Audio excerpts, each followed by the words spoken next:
بسم اللہ الرحمن الرحیم الحمد للہ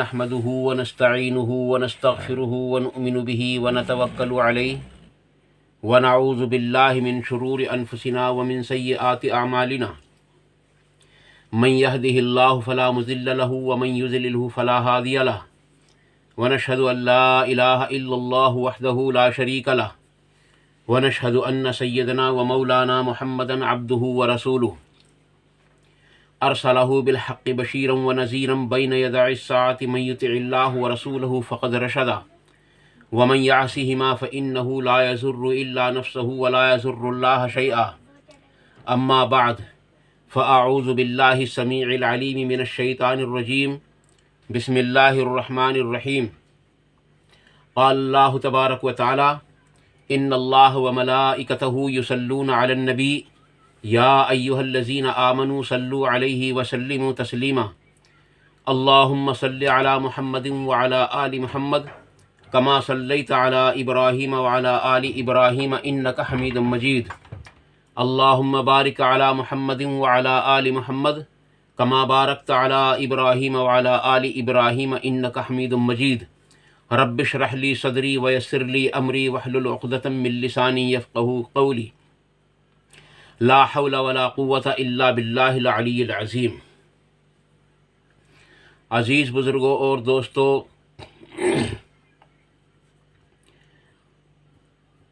حضرت انس بن مالک رضی اللہ عنہ اور جناب محمد الرسول اللہ صلی اللہ تعالی علیہ وآلہ وسلم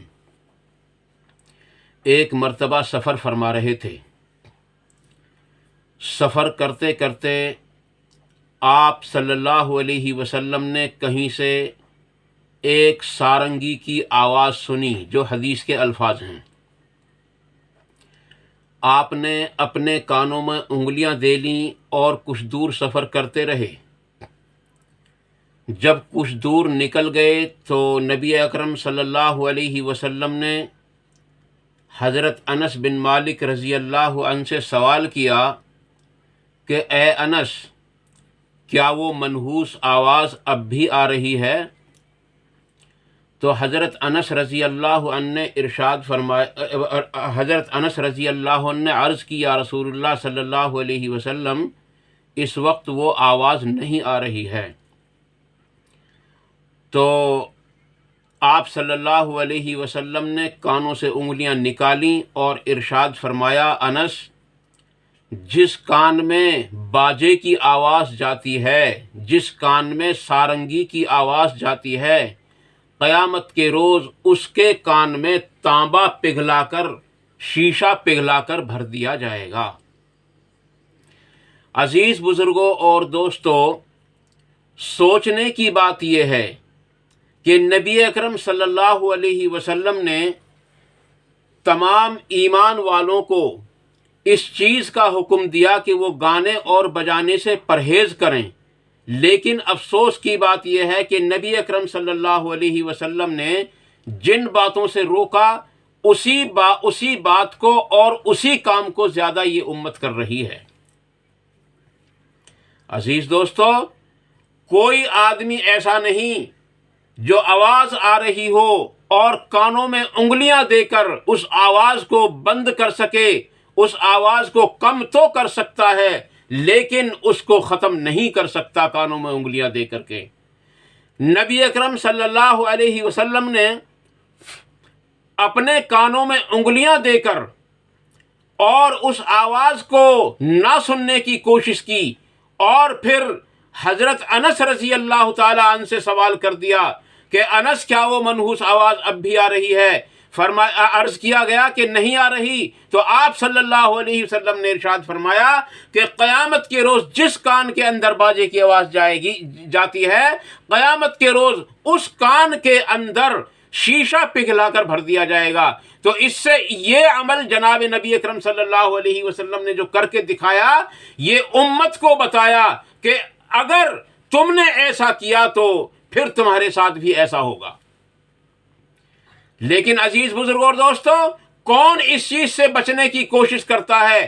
جہاں سے دیکھو، جدھر سے دیکھو، جس طرف سے دیکھو، گانوں کی آواز، باجے کی آواز، کنجری کے گانوں کی آوازیں آ رہی ہیں اور خوب بلند ہو رہی ہیں۔ آج اللہ تبارک و تعالی اگر ہم کو کوئی خوشی کا موقع عطا فرما دیتا ہے، عید کا موقع ہو یا شادی کا موقع ہو یا کوئی اور خوشی کا موقع ہو، تو سب سے پہلے ہم یہ کام کرتے ہیں کہ زبردست قسم کے گانے بجاتے ہیں اور زبردست قسم کے ڈی جے بجاتے ہیں اور راتوں کی نیندوں کو دوسرے لوگوں کی بھی حرام کر دیتے ہیں۔ بتاؤ ایسی دعوتوں میں جا کر کے کھانا حرام ہے یا نہیں ہے؟ میرا سوال علماء کرام سے ہے اس پر۔ میں یہ سوال علماء کرام سے پوچھتا ہوں کہ کیا ایسی دعوتوں میں جا کر کے کھانا حلال ہو سکتا ہے یا حرام ہو سکتا ہے؟ یہ سوال ہے میرا آپ لوگوں سے۔ میں کہتا ہوں یہ جتنے بگاڑ آ رہے ہیں، یہ جتنی پریشانیاں آ رہی ہیں، یہ جتنی بھی خرابیاں آ رہی ہیں، یہ دین کے اندر جتنی تبدیلیاں آ رہی ہیں، ان تمام کے تمام ذمہ دار علماء کرام ہیں۔ اس بات کو اچھی طرح ذہن میں رکھ لیں۔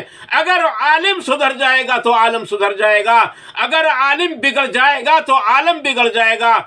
یہ جو بات ہے یہ ہرگز غلط نہیں ہو سکتی، یہ بالکل صحیح بات ہے کہ اگر عالم سدھر جائے تو عالم سدھر جائے۔ عزیز بزرگوں اور دوستو، اگر عالم سدھر جائے نا تو عام لوگوں کی مجبوری بن جائے گا گناہوں کو چھوڑنا۔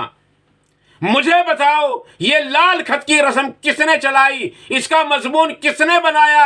یہ کسی جاہل نے نہیں بنایا تھا بلکہ کسی عالم نے بنایا تھا۔ اس کی تحریر کو پورا کون کرتا ہے؟ عالم کرتا، جاہل نہیں کرتا۔ جب یہ کھلتا ہے تو پڑھنے کے لیے کون جاتا ہے؟ انعام کون لیتا ہے؟ عالم کرتا ہے، جاہل نہیں کرتا۔ یہ جو رسم و رواج ہیں انہیں کون کرواتا ہے؟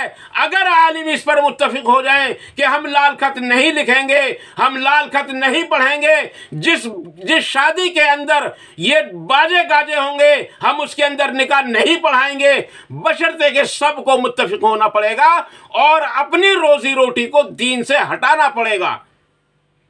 لیکن جن لوگوں کی روزی روٹی دین سے جڑی ہوئی ہے وہ ہرگز اس کام کو نہیں کر سکتے۔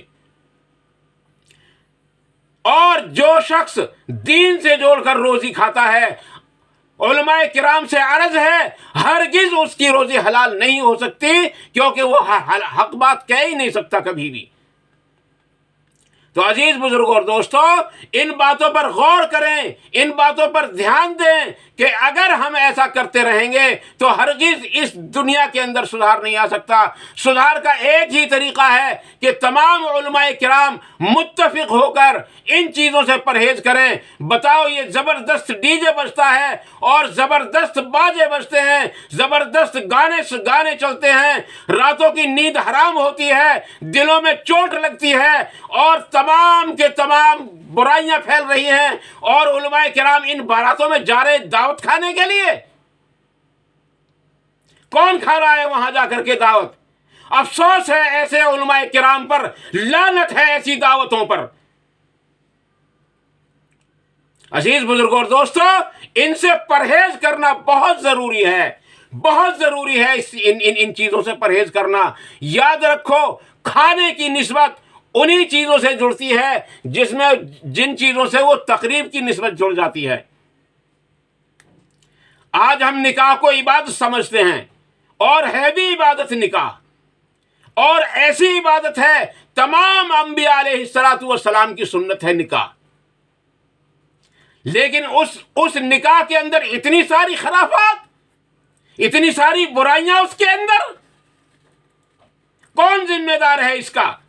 افسوس یہ ہے کہ یہ مسلمان ہیں، افسوس یہ ہے کہ نکاح پڑھانے والا عالم ہے، افسوس یہ ہے کہ دعوت کھانے والے داڑھی اور ٹوپی والے ہیں، افسوس یہ ہے کہ جو اس میں شریک ہو رہے ہیں وہ حاجی اور نمازی ہیں۔ افسوس یہ ہے بس، اور کوئی افسوس نہیں ہے، اور اپنے آپ کو سنبھالنے کی کوشش نہیں کرتے۔ اللہ تبارک تعالیٰ خوشی کے موقع دیتا ہے اور انہی موقعوں پر ہم اللہ تبارک تعالیٰ کو ناراض کرنے والے کام کرتے ہیں اور کہتے ہیں کہ یہ خوشی کا موقع ہے۔ تو کیا خوشی میں اللہ کو ناراض کریں گے؟ میں کہتا ہوں جاؤ یاد رکھو، اگر اتنے پر اللہ تبارک تعالیٰ کی پکڑ آ جائے تو پھر یوں مت کہنا کہ ہمارے ساتھ ایسا کیا ہو گیا ہے۔ شرم نہیں آتی؟ غیرت نہیں ہے بالکل بھی؟ غیرت نام کی چیز نہیں رہی؟ کہاں گیا ایمان تمہارا؟ کہاں گئی وہ قرآن کی تعلیم؟ کہاں گئی وہ حدیث کی تعلیم تمہاری؟ نام ایمان والوں کے اور کام غیر ایمان والوں کے کس نے بنائے ہیں یہ بتاؤ؟ عزیز بزرگ اور دوستو، ان چیزوں سے پرہیز کرنا ہمارے لیے نہایت ضروری ہے۔ یاد رکھو، اگر کوئی دنیا میں گناہ کرتا تھا، اگر کوئی دنیا میں گناہ کرتی تھی اور مرتے ہی اس کا چہرہ تبدیل ہو جائے تو منع فرمایا کہ اس کے چہرے کو نہ دکھاؤ کسی کو، اس کے چہرے کو نہ دکھاؤ کسی کو۔ البتہ اگر کوئی گانے والی مر جائے اور اس کا چہرہ تبدیل ہو جائے تو فرمایا لوگوں اعلان کر کے دکھاؤ اس کے چہرے کو، دیکھو اس نے دنیا میں یہ کام کیا، اس کا انجام یہ ہوا۔ صرف گانے والے اور گانے والی کے چہرے کو دکھانے کا حکم ہے اس وقت جب اس کا مرنے کے بعد چہرہ تبدیل ہو جائے۔ تو اس لیے ان چیزوں سے پرہیز کرنا ضروری ہے، غیر اسلامی چیزیں ہم کو چھوڑنی پڑیں گی۔ ایمان، اگر ایسا ایمان لانا ہوتا نا تو ابو جہل کبھی کا ایمان لے آتا، اسے معلوم تھا کہ جب میں ایمان لاؤں گا تو یقیناً وہ تمام تر چیزیں چھوڑنی پڑیں گی جن کو نبی اکرم صلی اللہ علیہ وسلم منع فرمائیں گے، اور وہی ہوا۔ اس کو کہتے ہیں ایمان لانا۔ ایمان کے معنی ہی قرآن اور حدیث پر عمل کرنا ہے، ایمان کے معنی ہی اسلام پر عمل کرنا ہے، ایمان کے معنی ہی گناہوں کو چھوڑ دینا ہے، ایمان کے معنی ہی نیکیوں کو اپنے گلے لگا لینا ہے۔ ایمان کے معنی تو یہی ہیں۔ صرف نام اسلامی رکھنے سے ایمان والا نہیں ہوتا۔ اسلامی نام رکھنے سے اگر ایمان والا ہوتا تو یاد رکھو نبی اکرم صلی اللہ علیہ وسلم کے زمانے میں مدینے کا عبداللہ جس کے معنی ہے اللہ کا بندہ، عبداللہ ابی جو بہت بڑا منافق تھا اور مقام اتنا بڑا بھی دیا، پھر بھی نبی اکرم صلی اللہ علیہ وسلم نے اس کو کہ آپ نے جنازے کی نماز بھی پڑھائی اس کی اور اپنا کرتا مبارک اس کے کفن میں بھی دیا۔ لیکن اگر اس سے کام چلتا تو اللہ تبارک تعالیٰ ارشاد نہ فرماتا قرآن کریم کے اندر، اے محمد صلی اللہ علیہ وسلم اگر تم ان کے لیے 70 مرتبہ بھی دعائے مغفرت کرو تو میں قبول کرنے والا نہیں ہوں۔ ہاں، تو عزیز بزرگوں اور دوستو، ایمان لانے کے معنی یہ نہیں ہیں۔ قرآن کریم کے پہلے پارے میں رکوع نمبر 2، سورت نمبر 2، رکوع نمبر 2، اللہ تبارک تعالیٰ ارشاد فرماتا ہے، اے محمد صلی اللہ علیہ وسلم تم سے جو لوگ یہ کہتے ہیں نا کہ ہم ایمان لائے اللہ پر اور آخرت کے دن پر، اصل بات یہ ہے کہ یہ ایمان نہیں لائے۔ اصل بات یہ ہے کہ یہ ایمان نہیں لائے۔ اس سے مراد وہی منافق ہیں جو اپنے آپ کو ایمان والا ظاہر کرتے ہیں اور پھر اپنے آپ کو ایمان والوں کے کاموں سے، ایمان والوں کی باتوں سے اپنے آپ کو روکے رکھتے ہیں۔ حقیقت میں وہ ایمان نہیں، بلکہ وہ تمہیں دھوکے میں ڈالنا چاہتے ہیں، اللہ کو دھوکہ دے رہے ہیں۔ اور یاد رکھو کہ اللہ کو کوئی دھوکہ نہیں دے سکتا، البتہ وہ اپنے آپ کو دھوکے میں ڈال رہے ہیں اور وہ اس کی تمیز رکھتے نہیں ہیں۔ تو وہی لوگ تو مراد ہیں جو اپنے آپ کو ایمان والا کہتے ہوں اور غیر ایمان والوں کے کام کرتے ہوں، وہی لوگ مراد ہیں۔ یہ تقریباً یعنی کہ یوں سمجھو کہ تقریباً 13 آیات ہیں جن میں انہی لوگوں کا ذکر ہے، ایسے ہی لوگوں کا، اسی قسم کے لوگوں کا ذکر ہے 13 آیات کے اندر مکمل۔ کہیں بتایا کہ یہ وہ لوگ ہیں جن کے یعنی صم بکم عمی فہم لا یرجعون کہ ان لوگوں کو کہ دلوں پر پردے ڈال دیے، یعنی کہ یہ اس سے پہلے بتلایا کہ اللہ تبارک تعالیٰ نے اس کے بارے میں فرمایا کہ یہ بہرے ہیں، گونگے ہیں اور اندھے ہیں۔ کیسی مثالیں دیں، اور کہیں فرمایا کہ یہ ان لوگ کہ یہ بالکل ان جیسے ہیں جب یہ اندھیرے میں کھڑے ہوں، جب بجلی چمکتی ہو تو پھر تھوڑے سے چلتے ہوں اور پھر اندھیرا ہو جاتا ہو تو پھر رک جاتے ہوں، یہ وہ لوگ ہیں۔ فرمایا کہ یہ وہ لوگ ہیں جب بجلی گونجتی ہے تو اپنے کانوں میں انگلیاں دے لیتے ہیں۔ عزیز دوستو، اس لیے ایمان کا لانا، ایمان لانے کے بعد اس پر قائم رہنا، وہ لا الہ الا اللہ نے ہی ہم کو بتا دیا کہ ہمیں اللہ کے احکام کی مخالفت ہرگز نہیں کرنی، ہرگز نہیں۔ یہ لا الہ الا اللہ کا مفہوم بنتا ہے کہ ہمیں اللہ کے احکام کی مخالفت ہرگز نہیں کرنی، اور اللہ کے احکام کی موافقت ہم کو ہرگز نہیں چھوڑنی۔ یہی بتاتا ہے لا الہ الا اللہ۔ اور محمد الرسول اللہ، ہم اللہ کے احکام کو نبی اکرم صلی اللہ علیہ وسلم کے طریقے پر پورا کریں گے، یہی ہے محمد الرسول اللہ۔ عزیز دوستو، اس لیے ان واہیات باتوں سے بچو، اور جہاں واہیات مجلسیں ہوتی ہوں ان سے بھی بچو، کہ ان سے بچنا بھی ضروری ہے۔ اللہ تبارک تعالیٰ کے نبی جناب محمد الرسول اللہ صلی اللہ علیہ وسلم نے ارشاد فرمایا، آدمی جس حال میں مرتا ہے اسی حال میں اٹھایا جاتا ہے۔ خدا نہ خواستہ بتاؤ اگر اس حال میں موت آ جائے تو کیا کہو گے؟ دوسری بات یہ ہے کہ آدمی جس چیز کو دنیا میں پسند کرتا ہے، دنیا میں ملا رہتا ہے، انہی کے ساتھ قیامت کے روز اٹھایا جائے گا۔ اور تیسری ایک اور بات ہے جو بہت ہی گہری ہے، حدیث بیان کی جاتی ہے کہ بنی اسرائیل میں جو برائی پھیلی تھی وہ اس لیے پھیلی تھی کہ جب کوئی آدمی کسی کو برا کام کرتے ہوئے دیکھتا تھا،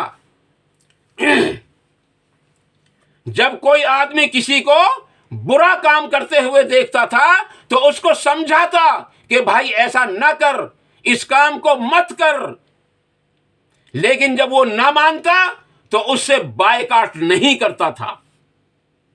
اگر وہ نہیں مانتا تھا تو اس سے بائیکاٹ نہیں کرتا تھا، بلکہ کہتا تھا کہ تو جانے، تیرا کام جانے، ہم تیرے ساتھ ایسے ہی اٹھتے بیٹھتے کھاتے پیتے چلتے پھرتے رہیں گے۔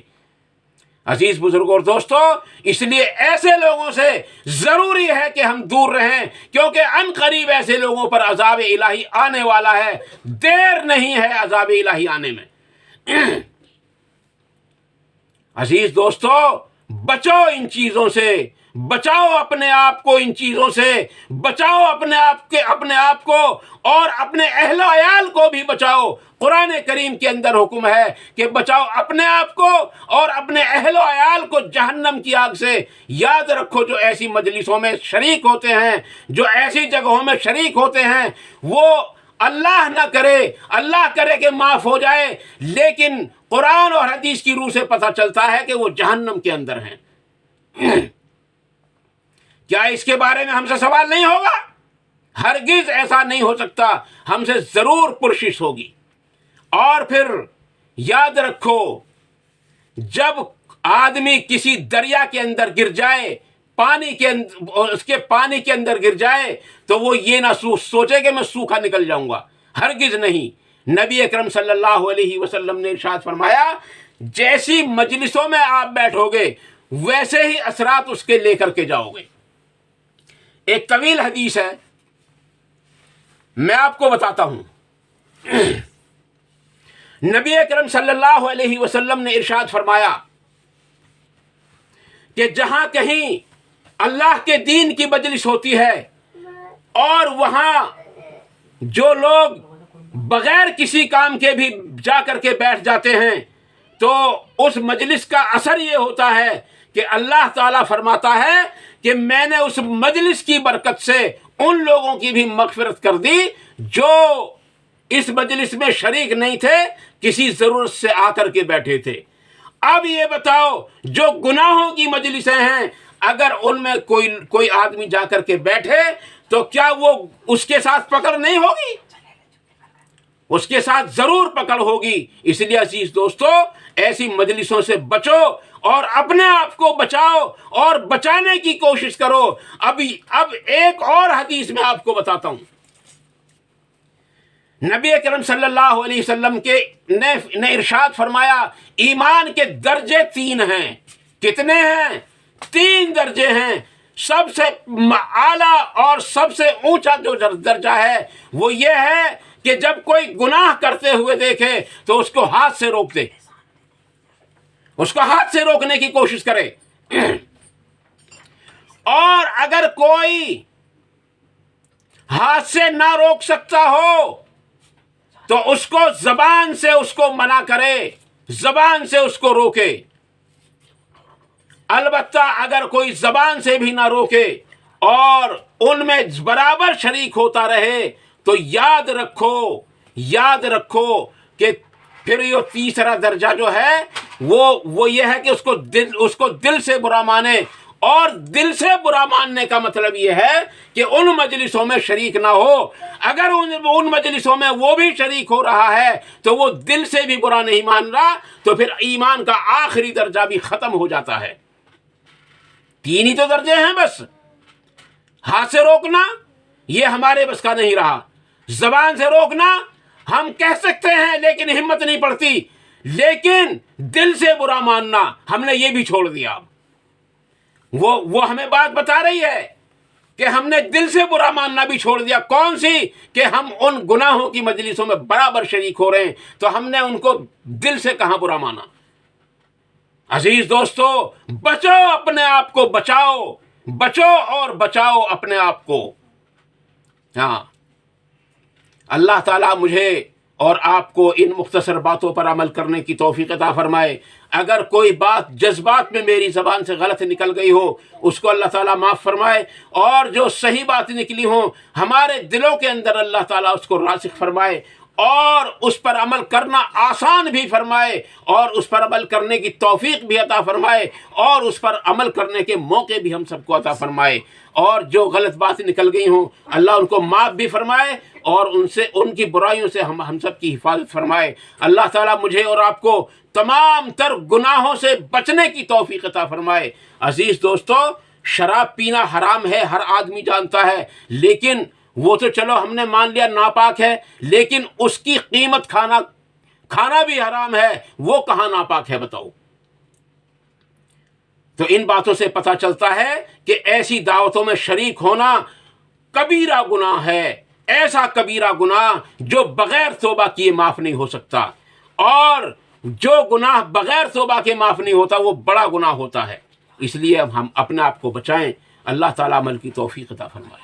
وآخر دعوانا ان الحمد للہ رب العالمین، والسلام علیکم ورحمۃ اللہ تبارک و تعالیٰ وبرکاتہ۔